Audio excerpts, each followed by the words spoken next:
Well, good evening, everybody, and a very warm welcome to all of you. And for the optimal Zoom experience tonight, can I suggest that you set your screens to speak of you? Some of you will be familiar with this year's series Master H Meets, in which our distinguished Master of the Bench, Alastair Hodge, interviewed a number of Inner Temple characters. Tonight, however, the tables are turned. I'm Greg Dorey, I'm Sub-Treasurer of the Inner Temple, and for this evening's Christmas special, my guest is Master H himself, whom I shall be probing for the next 50 minutes or so on the enigma that is Alastair Hodge.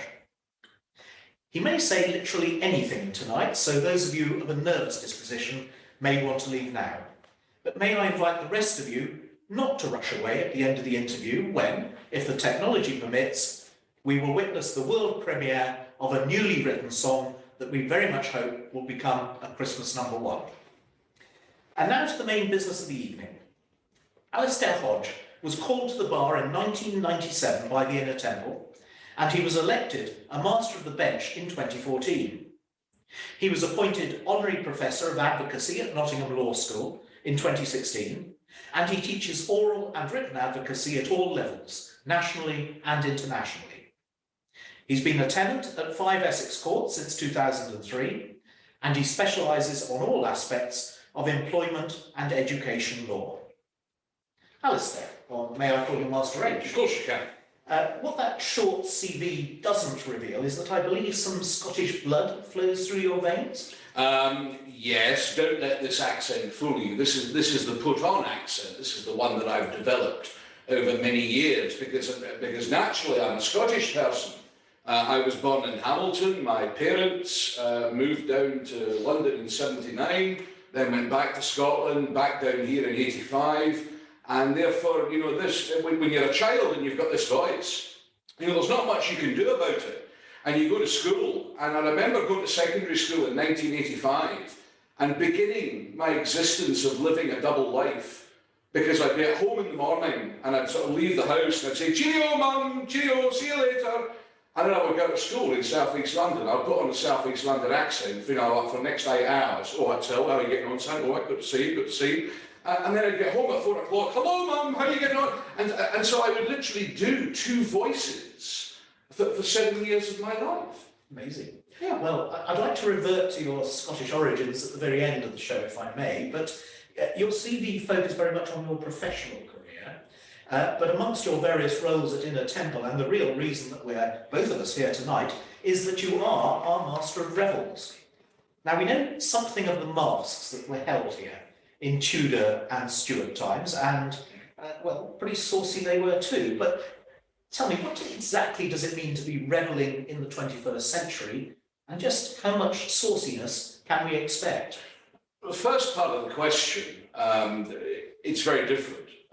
Because obviously technology has developed to a tremendous extent, and last year we've been able, without having the in, and of course with COVID, we've been able to have Revels events via Zoom, the Master H Meets series that I've been running, and that's going to continue into the new year. Whether once the inn reopens you can expect sauciness, I'm not too sure. I tend to get into trouble. You see, one of the events we're running next year is Inner Temple's Got Talent. And Henrietta Amodio and various others will remember, back in 2011 and 2013, we ran this event. And it's effectively a talent show. We say no to nobody. If you've got an act that you want to do, if you've got something you want to perform, you come along and you do it. And I'll never forget when we did it in 2011, because Heather Oliver, who you may know is in a Temple Paris, Heather was directing it, and I was just brought in as the link man. I was the sort of quasi-host that would just sort of talk between the acts. And I got into trouble because you know the Scottish comedian Billy Connolly? Of course. Well, many years ago, he did a story called The Great Marvo and the Lovely Dorey, which is all about the bravest man in the world, and involves putting a certain part of the male anatomy in the mouth of a tiger. And I translated this to modern day with Master John Chadwick and Master James Turner. and sort of did the routine, and it went down very well. And I'll never forget, about a month later, we had the Christmas golf competition, and Master Chadwick sort of came up to me, and he said, I sort of said, John, did you have a good round? He said, well, no. I said, well, what was wrong? He said, well, I just heard a story that apparently at some talent show, you told a story about me putting something in the mouth of a tiger. And I just sat there. I said, John, am I the sort of person that would tell that sort of story about you? He said, well, quite frankly, no, you're not. And so it was great. But of course, in more recent times, with the quizzes that I've done for the staff, we've had, well, you had to have a conversation with me, you'll recall, where I overstepped the mark in terms of decency. But, looking forward, it's not going to be as saucy as it was back then, but it's certainly going to hopefully rival Middle Temple. That's my main objective. Middle Temple for years has had the monopoly on revelling in the inn. I'm going to change that. Yes, I had heard that the sub-treasurer can be a pretty tough cookie with people who overstep the mark. But talking of quizzes, as you were, there is some read across between revelling and your frequent appearances as quizmeister for staff and members of the inn, as well as for the East India Club, where you perform a duo with your illustrious near namesake, Mr. Alastair, Sheikh of Shaky Towers. Shaky Towers. Though I have noticed that you do try to avoid being on the receiving end of questions by asking them all.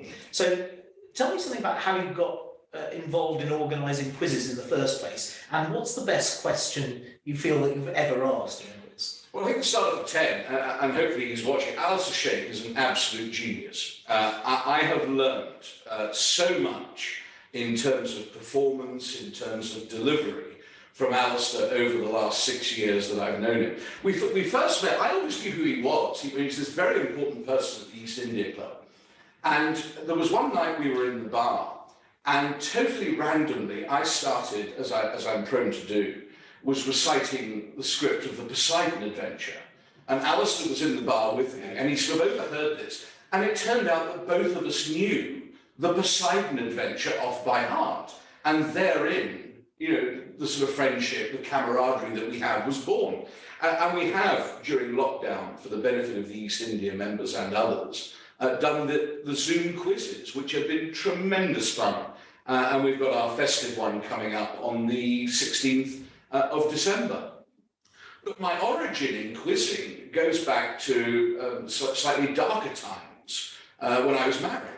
And once a month at the Queen's Head in Allens Green, which was a little village near Bishop Stortford where the marital home was, and I used to, every Monday night, the first Monday of the month, I used to run a quiz for the Queen's Head. Well, the main reason was to get away from my ex-wife for an evening. But it was great. And I started developing questions and writing questions and performing and doing different voices and different things. And it was amazing. That led on to the Junior Bar Association Halloween quizzes here and the East India quizzes. So whenever you need a quiz, ask away. In terms of the best question, I think my favourite still has to be from one of the lateral thinking rounds that we've done at the East India Club and we've done here at the Inn. And it's which 3 6-letter boys' names are anagrams of each other. And of course, once you know the answer, the answers are Roland, Arnold, and Ronald. And of course, Master Azib, who's my co-course director for Advocacy, Master Azib has decided that, in fact, in America now, we can change that question because it's trendy to call your child Orland. So, in fact, what one could say is which 4 6-letter boys' names are anagrams of each other? Ronald, Roland, Arnold, and Orland. Although I'm not too sure about that last one.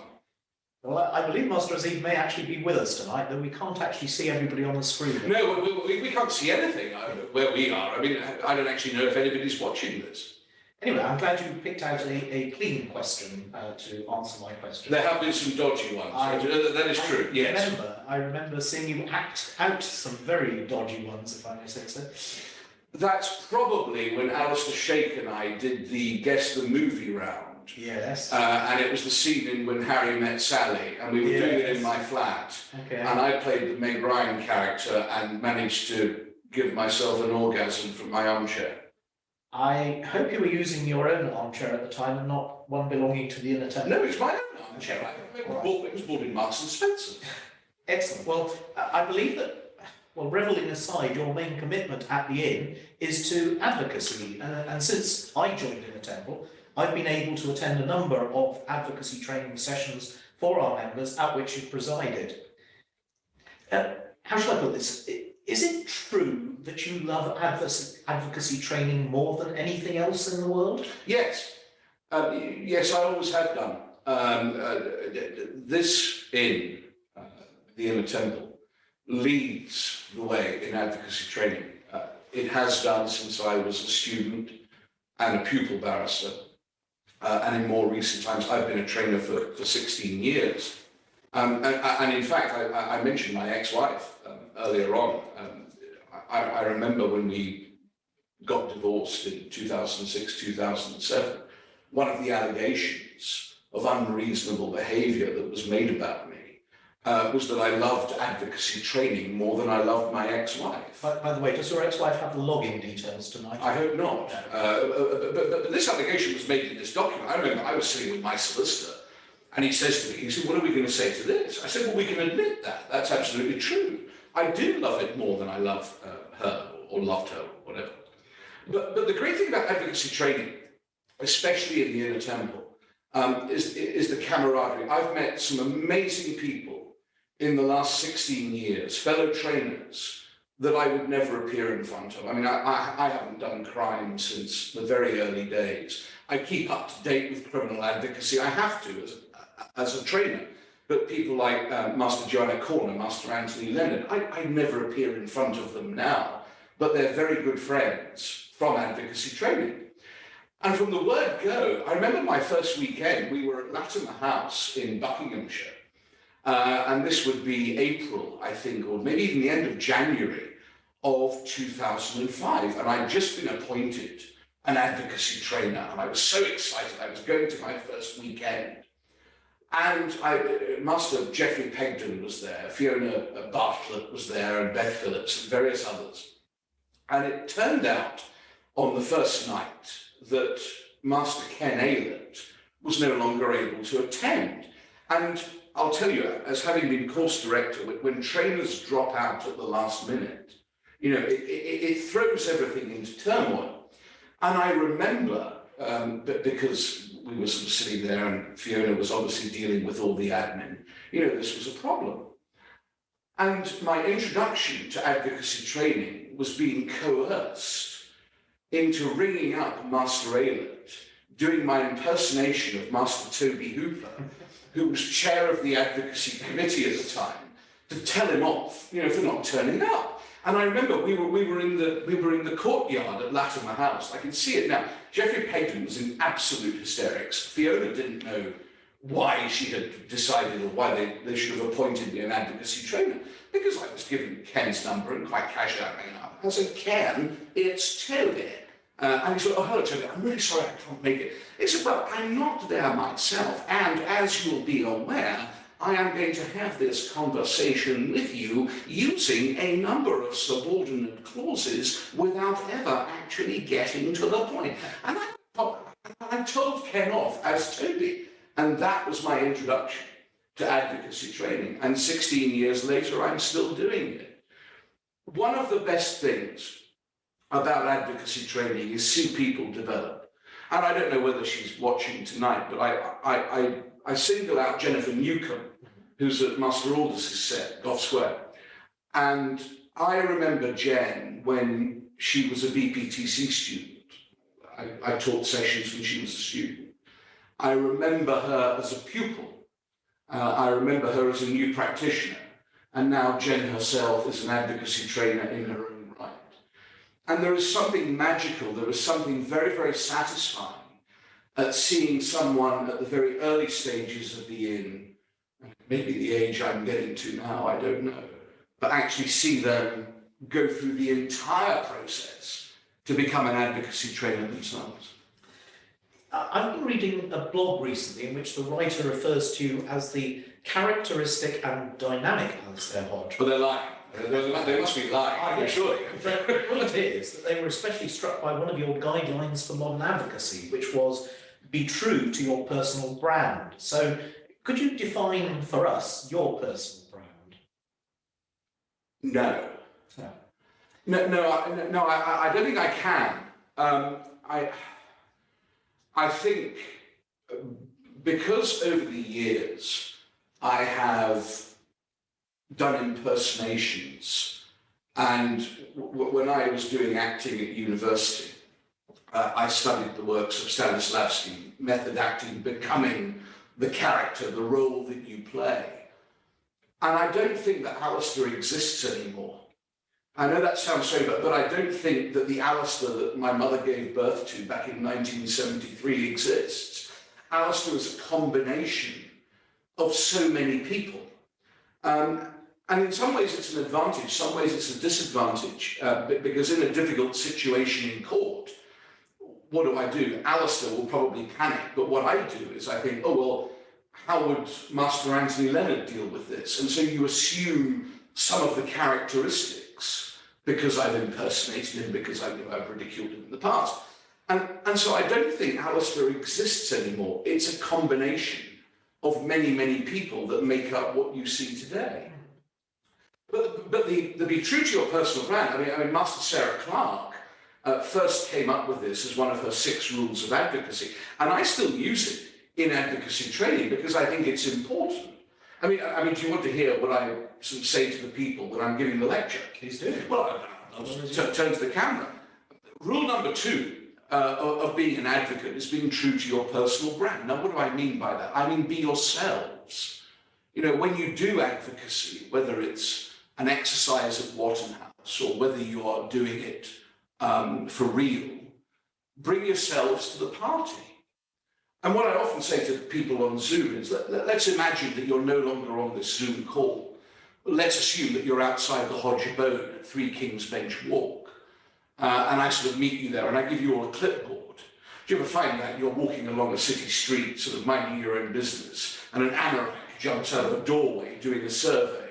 You know, well, hello, can I ask you a few questions, please? Usually they look as though they haven't had a bath in about 40 days. But you sort of give the advocates a clipboard and get them to go out onto Fleet Street and do a survey of members of the public. And you stop members of the public and you say, if I said the word to you, advocate, what would you say?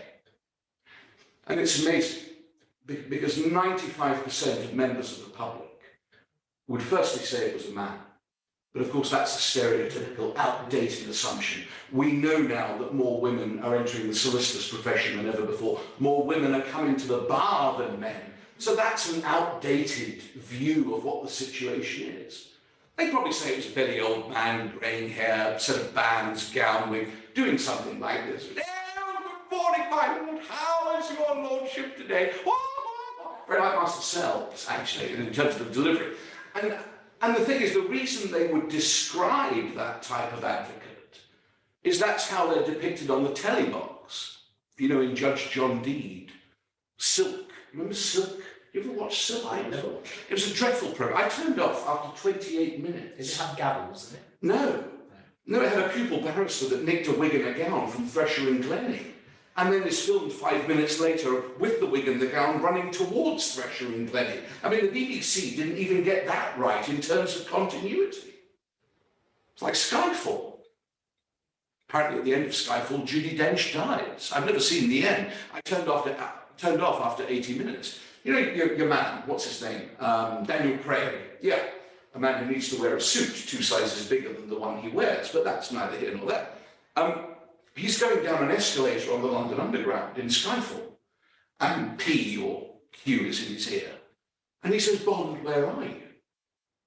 And Daniel Craig replies, I'm at Temple Tube Station.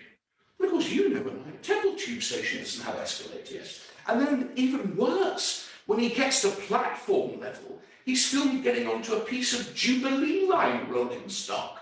Totally different gauge, doesn't run through Temple. Where am I going with this? I feel we've departed from the enigmatism of Alastair Hodge. But... No, I just say, be true to your personal brand. It's all about being yourself. You know, when I teach advocacy, whether I'm teaching a group or I'm teaching individuals, especially if I'm teaching a group, I say to them, I'm never going to teach you a style. Style is very much your own. And to be honest, it's not for me to create a scene from Star Wars Attack of the Clones.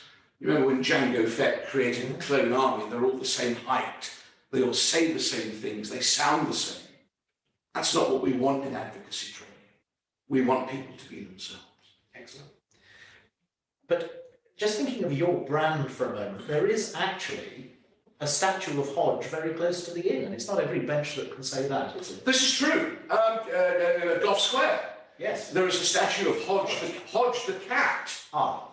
Hodge the cat, Dr. Johnson's cat. Ah. Are you very fond of cats? I absolutely adore cats. They too, actually, just going back, were cited in my divorce petition. Right. Allegation 7 on my divorce petition was that the respondent, me, on a date unknown to the petitioner, sought to poison Sophie the cat by placing Tabasco sauce in her food.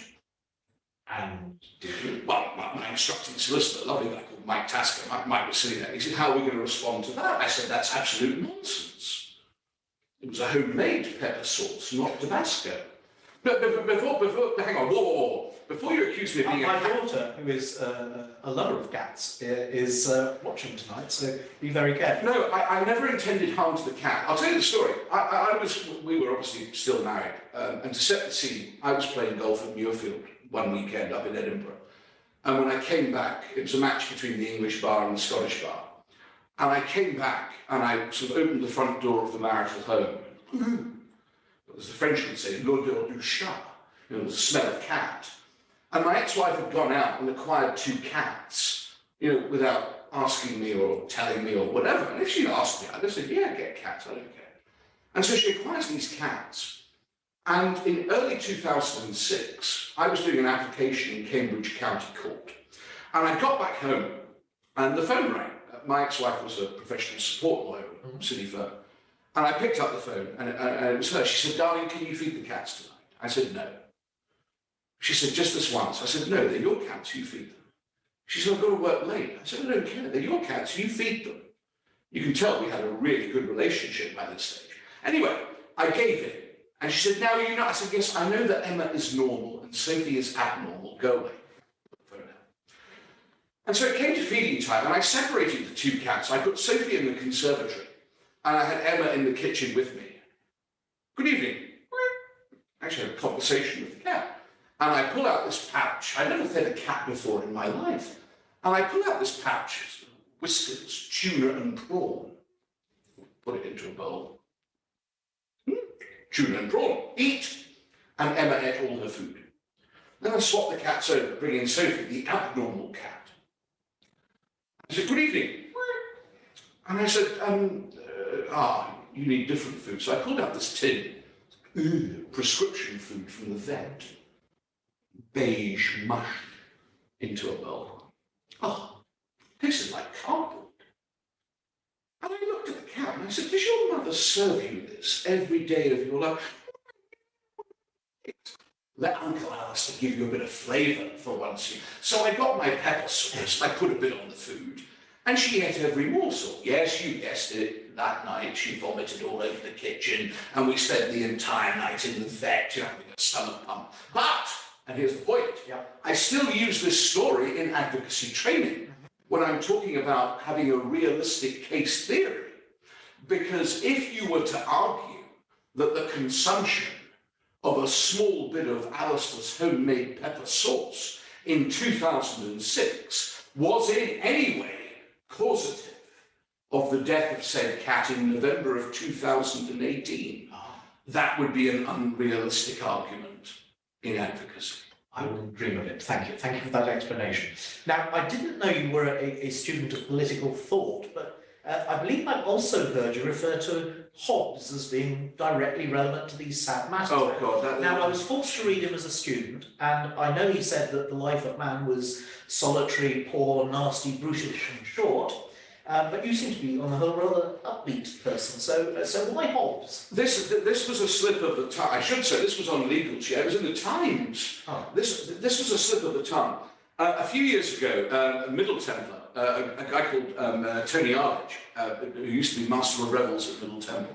Tony Arledge and I hosted a fashion show for Middle Temple. And of course, the great thing was, whenever I wasn't on stage, I don't know what this is, it's very nice. It's very, very good, very good choice. You know, there's nice says Middle Temple claret was flowing merrily, you know, in the wings. And I was knocking it back and whatever. And it came for me to do a link, and I happened to mention again my ex-wife. And, you know, the sort of reasons, you know, for the divorce. And I happened to mention, and this was published in the Times. The Times picked up on the fact that I had mentioned that one of the reasons for our divorce was because my ex-wife had spent so much money in Hobbes on sort of dresses and clothes. Not Thomas Hobbes. No, not Thomas Hobbes. No, Hobbes, the ladies' costumier fashion thing. And that this was one of the reasons I'd gone ballistic one day, because she'd run up, you know, sort of £2,000 on my credit. I can't remember it, but I obviously mentioned it. And that's why the Times picked up on it. I feel we should move away from your divorce. And as I mentioned earlier, you were called to the bar in 1997. So what were the reasons that you picked Inner Temple to join as your inn? And have you ever looked back? And what would you say is our ethos as an inn today? Well, the first question is very simple. And I think again, we can't see the list of people who are watching, but I believe he is watching. Mark Shaw, Queen's Counsel at Blackstone Chambers, Mark Shaw as he was then. Because when I was considering joining an Inn of Court, the first priority for me was golf. And so in those days, there was no email, you know, there was no ease of access. So I wrote manuscript letters to all the secretaries of the four Inns golfing societies. And don't ask me who the other three were, but the only person who replied to me was Mark Shaw, who was the secretary of the Inner Temple Golfing Society. And that, if you like, is the reason why I joined Inner Temple. And it was no more complex than that. I have never looked back on joining the Inner Temple. I've met so many wonderful people. I've taught advocacy with so many wonderful people. And I think back over previous treasurers, the way that they've pitched the inn. I mean, dear Anthony May used to say to the students, you should join the Inner Temple because it has the largest car park. but to me, it's always been education and training.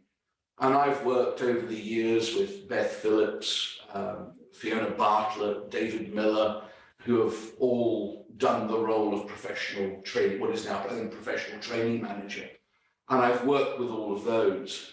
And it is a wonderful institution. And I'd like to think even today that Inner Temple still leads the way in education and training for students. And has the best sub-treasurer? No, don't answer that. I don't know the sub-treasurers of the other inns. I only know you. I think I'm the only sub-treasurer. You're the only sub-treasurer. So they all call themselves under-treasurers. They do, yes, yes. Now, you're not only a member of the inn, but you're also a long-term resident. And for some time, Project Pegasus Building Works, which is our project to create a new education and training centre on top of the Treasury building, fit for the 21st century. That's been underway opposite your flat for a very long time now. Yes. Yes. So has it been a problem for you with all this disruption? And what would you say are the attractions of living within the Inner Temple estate? Firstly, all credit to McAlpines, the contractors, and the way that they've gone about their business. There has been little or no disruption. The key thing I miss is the Pegasus Bar, where Project Pegasus, I was to be found most evenings in the table far right-hand corner. You would always find me there between the hours of 5 and 8 of an evening. But in terms of the actual disruption to the inn, none whatsoever. There's the red lights that appear on the sort of hoardings, but I think they look very attractive. I understand one bencher didn't like them. Not at all. Quite. I think they look very attractive. to be brutally honest. I have actually seen, there was one night, I was at my window and clearly someone couldn't see the red lights because they reversed their car into the sort of hoarding that's there. It's hilarious. But no, there's been no disruption whatsoever. What are the attractions of living here? It's a very special place. You have the most wonderful garden. I mean, as you'll know, probably I interviewed Sean Harkin as part of Master H Meets. And Sean and his team do the most wonderful job. And certainly during, leave aside Project Pegasus, but during the pandemic times, you know, the garden was a great place of solitude, of peace. You could go down there, you could get a table or sit at a chair, bottle of wine, bottle of whiskey, whatever it may be. And you just had this oasis of calm that Sean and his team maintain and have created. And I think beyond that, you know, you've got to mention the estates teams. You know, if, for example, I mean, it was last year, the bulb in my lavatory went, and it was one of these sort of secure or sort of encased lights. And I thought, crikey, I'm not opening that. And so I emailed Benny in the estates department. She contacted Ian Ward. And when I got back from Chambers that day, I had a brand new light fitting and a bulb that makes my lavatory look like Blackpool illuminations. You know, every area of the inn in terms of the estates department is fantastic. Steve Hanks, the carpenter, Tony Backer, the plumber, Ian Ward, the chief electrician. You know, I could list all the names. It's a great place to live. Excellent. And you have a long commute to the events. Yes, Roger Ward, the old head porter, who was in existence before Bob Ellis, he once asked me after a dinner whether he should get me a cab to take me from the Treasury building to the flat at 3 Kings Bench Walk. And I said, no, Roger, I think I can walk. That was the night I actually fell down the stairs. I was well gone that night. But the taxi wouldn't have helped then. No. I know that occasionally in the middle of your very busy social and professional life, but perhaps after the taxi has deposited you back home after your visit to the Treasury building, you like to have a quiet night in watching TV. And I'm often struck by your very varied choice of viewing. I mean, your enthusiasm for Love Island is extremely well known because you refer to that a lot. But tell me, what is it exactly about women's biathlon that makes you such a big fan? You kid. All right, well, number one, Love Island.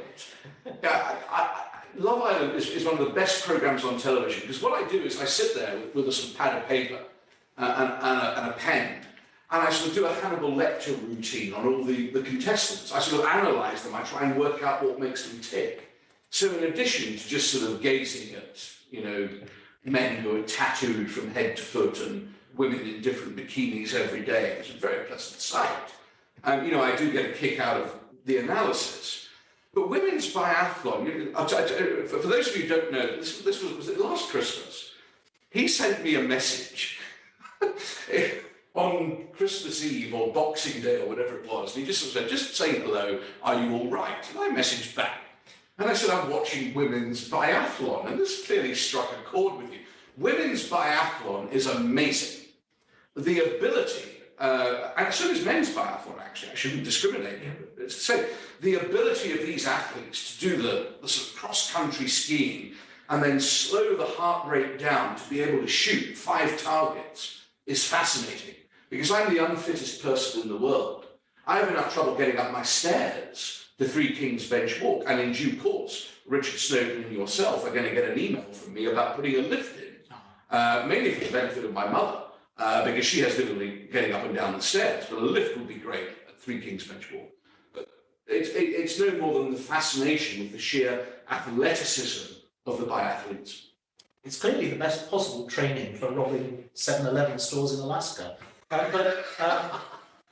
But explain something to me, because you have the lead competitor skiing towards the finishing line, right? Yeah, yeah. And they're about to win. Yeah. But the one who's coming second just behind them it has got a gun. So how does that work? So are you suggesting that the person who's saying should actually just shoot the one in front? Yes. Do you know, I've never thought of that. That's a jolly good idea. Well, it'll certainly make it more exciting in sport.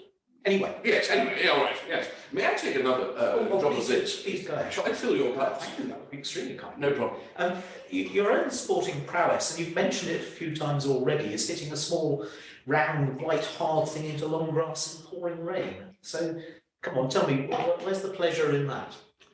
The pleasure is, in modern times, in related. I was fortunate enough to be secretary of the Inner Temple Golfing Society for 10 years. And even though I've given up my duties, Lizzie White is now the secretary. I still organise the biannual Scottish tour where I take a party of Inner Templars up to Scotland and we play golf and we socialise. And it's one of the best weeks of my life, every 2 years. I love organising it. In fact, golfing with the Inner Temple, I remember began back in 1998. Master Tim Charlton was captain. And I went to St George's Hill Golf Club where he was having his spring meeting. I knew nobody. And I played that day with Patrick McMorrow and Judge Christopher Critchlow in the morning. And then I was paired with Master Critchlow in the afternoon, and we won the afternoon foursomes. And I suppose the sentimental part of it is that had it not been for Master Critchlow, I would never have got pupillage. That's another story for another time. But Chris will always have a special place in my heart, because without him, I wouldn't be sitting here with you today. We were talking a moment ago about your televisual choices, and I think your tastes in music, as far as I can tell from the questions you ask in quizzes, are similarly eclectic. So if you could take just one piece of music, as it were, to that desert island, which one would you choose? Very difficult, because I mean, I have a wide taste in music. My mother, when I was young, would always have music in the house. She was a great lover of classical music. In fact, where my parents now live, one of the first things she made my father do was install 2 ceiling speakers in the kitchen, so that whenever she was in the kitchen doing ironing or cooking or whatever, she could have music booming. And it was mostly classical. But as a child, I was never really into classical. It's only latterly I've got into it. But in 1985, my life changed, because I hated the early 80s sort of disco poppy stuff. And then in 1985, Mr. Tennant and Mr. Lowe, the Pet Shop Boys, appeared on the scene, and there was something so different about Neil and Chris, that sort of gaunt-looking singer, deadpan, with the keyboard player behind. Nobody had done that before. And that's where I got into electronic music, and that developed into other areas. And I guess, you know, and crikey, I hope my parents aren't watching this, but if they are, they'll know. Well, I think they may be. Well, that they now know that in my will, you know, when I die, you know, without saying that I'm going to predecease them, but, you know, they're going to be faced with the fact that my will says that when I die, my coffin is to come into the crematorium to Siegfried's funeral march from Twilight of the Gods. And as it goes on the conveyor into the burner, what have I done to deserve this by Pet Shop Boys? And it's in my will. I've been certified as being of sound body and mind. Very hard to believe. But music, here, there, and everywhere. I love all sorts of music. I'm not going to dwell on that, and hopefully we won't be putting it to the test for many years to come. But in addition to being master of revels, you're also assistant master of the staff. Yes. And I know that some of our viewers, unfamiliar with the Inner Temple perhaps, will be wondering if that's got something to do with wizards, perhaps? Absolutely not. Alison Foster, Master Foster, and I have acted as a double act for about the last 5 or 6 years. Alison, in her role as Master of the Staff, takes, if you like, the establishment stance, and as Assistant Master of Staff, I'm like the union man. So any employees of the inn, anybody who works in the inn, can approach me if there are any work difficulties, if they want to speak confidentiality, get a little bit confidentially, get a bit of advice. I'm always there And again, working closely with David Bartlett, the collector, Alison, myself, and Zakia, our new human resources officer, we've now got a really, really good team to ensure that the inn functions as it should from an employment law perspective. And your specialisation in employment law is presumably very relevant to the role. So why did you go down that route professionally? I never intended to. I mean, I remember it to this day. I was up at I did pupillage at a small set in Lincoln's Inn, and my senior clerk at the time was a guy called John Collins, who I still see around. Wonderful man, John. And I had been doing, I think, a road traffic case in Sheffield one day in my second 6 months of pupillage. And I came back to Chambers and John handed me my papers for the next day. This was about 6 p.m. And I looked at the back sheet and it said, in the Reading Employment Tribunal. And I looked at John and I said, what do I know about employment law? And he said, well, sir, you've got approximately 14 hours to find out. So I worked the entire night. I'd never done an employment case before. I worked the entire night and I was against a lovely guy from Birmingham who'd come down to Reading to do the case, and I won it. It was an unfair dismissal claim on a redundancy. And I thought, yeah, I like this. I'd like to do more. And that was where it began. Now, you actually engage with our staff a lot, and I've noticed you often give members of staff nicknames. So how did that begin? And I really hesitate to ask this, but what's mine? Greggles McDorey. Greggles McDorey. No, I've always had nicknames. Beth Phillips, before she went to the Advocacy Training Council, was Bethy. The wonderful Fiona Bartlett was Fifi. David Miller in Education Training, he's DB, Davy Boy. And then when we send emails to each other, I'm HB, which is Hodgy Baby. Julia Armfield is Jarmus, because obviously her email address, etc. Vicky Portinari, head of catering, she's Vixter, she's always been Vixter. She calls me Hodgster, so I call her Vixter. And then our Scottish porter, Bobby, or as if you go in the Glaswegian, Bobby, as I call him Bobby. He's Obi-Wan Kenobi, you know, based on, you know, Star Wars and things, and he loves that. And Emma Prayer in the collector's department, she's Emmakin, and it has been Emmakin. I'm rather sorry I asked this question, Master Hobbit, but in like vein, you know, you've got a very rich portfolio, we've heard a bit about it already, of impressions of some of the most distinguished of the Inner Temple's treasurers. Well, not just treasurers. Well, no, indeed, but I'd like you to focus on them for a moment, because I'd like to know what started you on your career as an amateur impressionist, and what are your 3 favourite impressions of former treasurers? In fact, could you, if I give you a minute, could you briefly demonstrate some of them? The easiest way to do it is to go. I was teaching in Warsaw a few years ago, and Eddie Raw, who's a senior member of the Inn, called way back in the 1960s.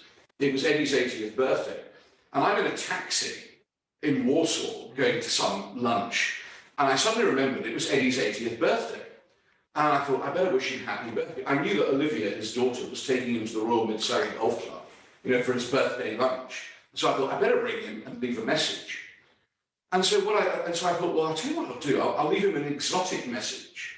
So it connected through to his answer phone.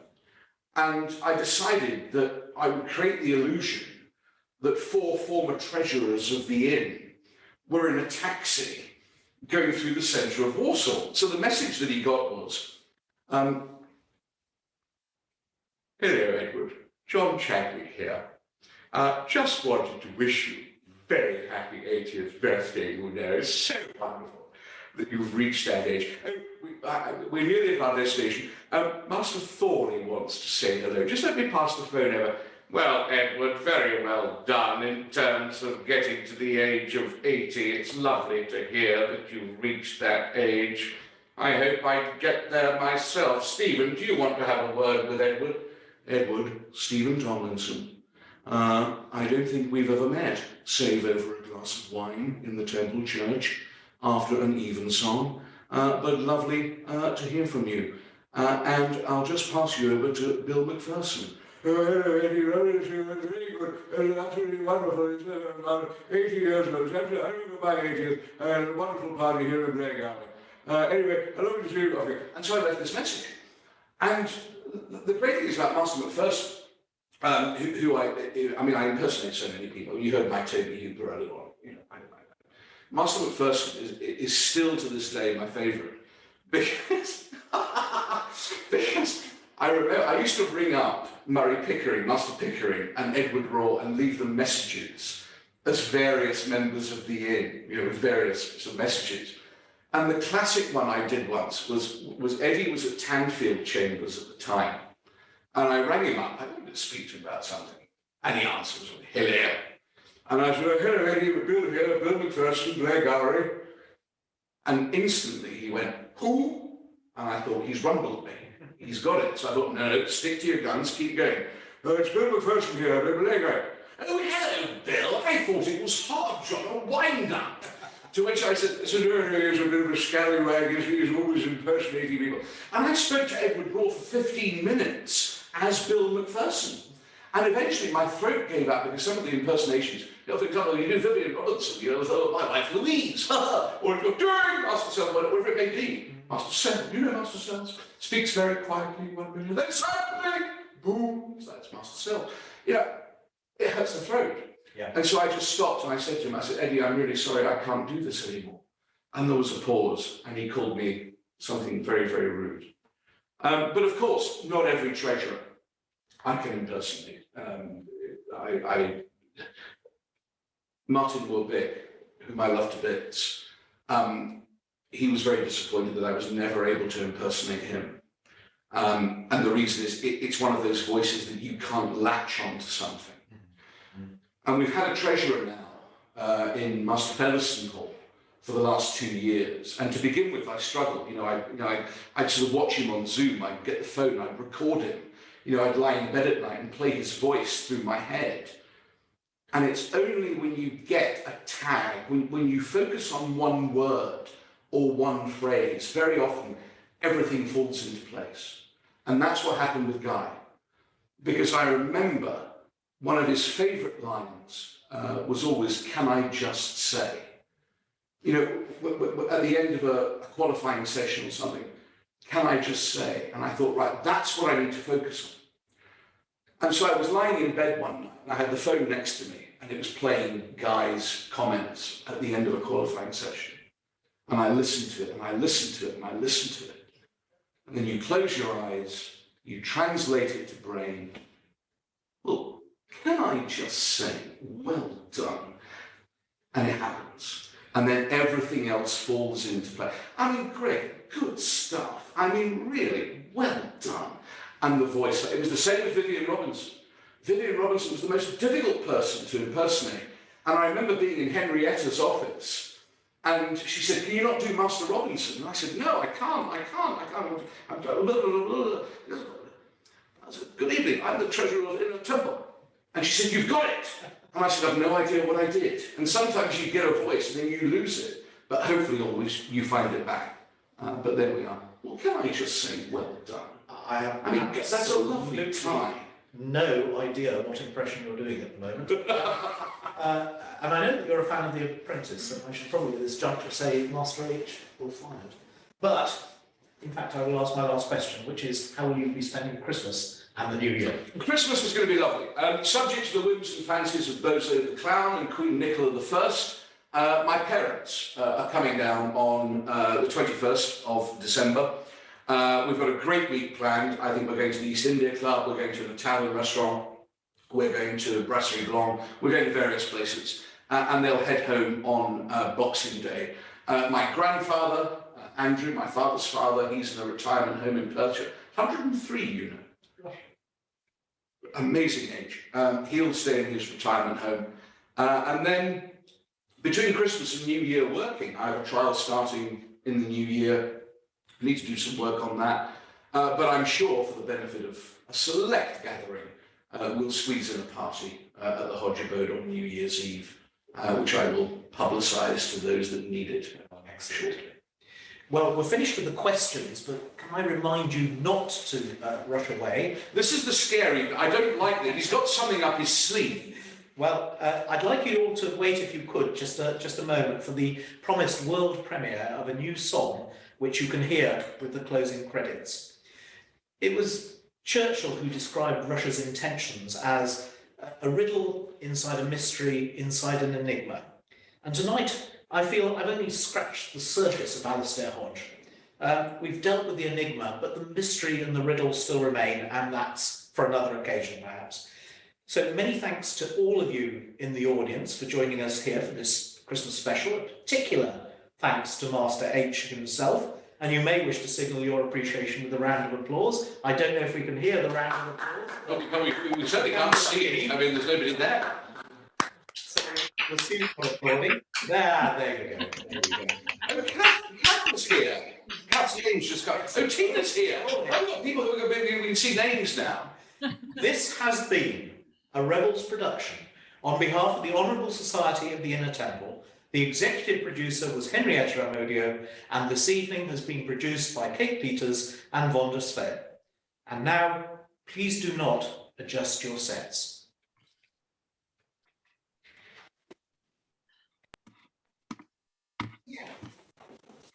Let me take you back to the 1050s, to the story of a tragic hero who cannot be named. If you are concerned about the traditional curse, I suggest you leave the room now. You spin around thrice and unleash a profanity. Let me ask the rest of you to imagine yourselves on a heather-clad moor with 3 ghostly figures dancing around the firelight, surrounded by mist and midges.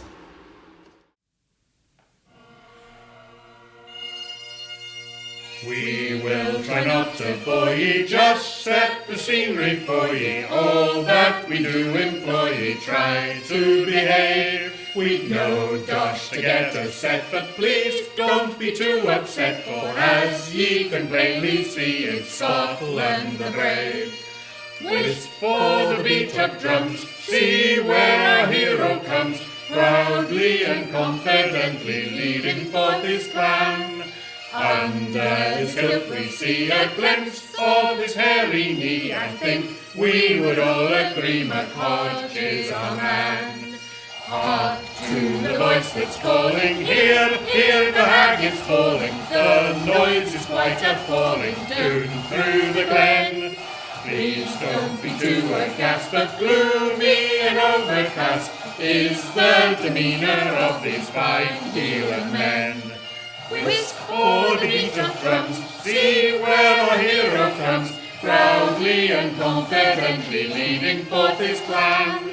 Under his kilt we see a glimpse of his hairy knee, and think we would all agree Hodge is our man. Hodge was a doughty fighter, in war a fearsome smiter, and never Scot shone brighter than this wee lad. But like so many others who just ignore their mothers, sad though it be to tell, he went to the bad. Whist for the beat of drums, see where our hero comes, proudly and confidently leading forth his clan. Under his kilt we see a glimpse of his hairy knee, I think we would all agree Hodge is our man. Ye may believe these lays can mean nothing in our days, but ye would be very fazed if that ye did think. Just 'cause we're in the heather, in dreadful Scottish weather, as we shall show anon, there's one startling link. Whist for the beat of drums, see where our hero comes, proudly and confidently leading forth his clan. Under his kilt we see a glimpse of his hairy knee, I think we would all agree Hodge is our man. But what is this witchcraft fell before we can say farewell, and history can face this spell, and time is refreshed? The 11th century scene has cleared in temple, Hodge appears, just like in Outlander, he's here in the flesh. Whist for the beat of drums, see where our hero comes, proudly and confidently leading forth his clan. Under his kilt we see a glimpse of his hairy knee, I think we would all agree Hodge is our man. But medieval Hodge the Celt was limber and rather svelte, Oh, what a change was dealt all kind saints above. Since love and first began, he's changed to a weightier man. We know the truth to tell, there's much more to love. Whist for the beat of drums, see where our hero comes, proudly and confidently leading forth his crown. Under his cloak we see a glimpse of his hairy knee. I think we would all agree my Hodge is our man. But oh my Hodge, the air forgot and from our brains is lost. I blame them all with what my dear for old my Hodge. For old my Hodge, my dear, for old my Hodge. I blame him all with what my dear for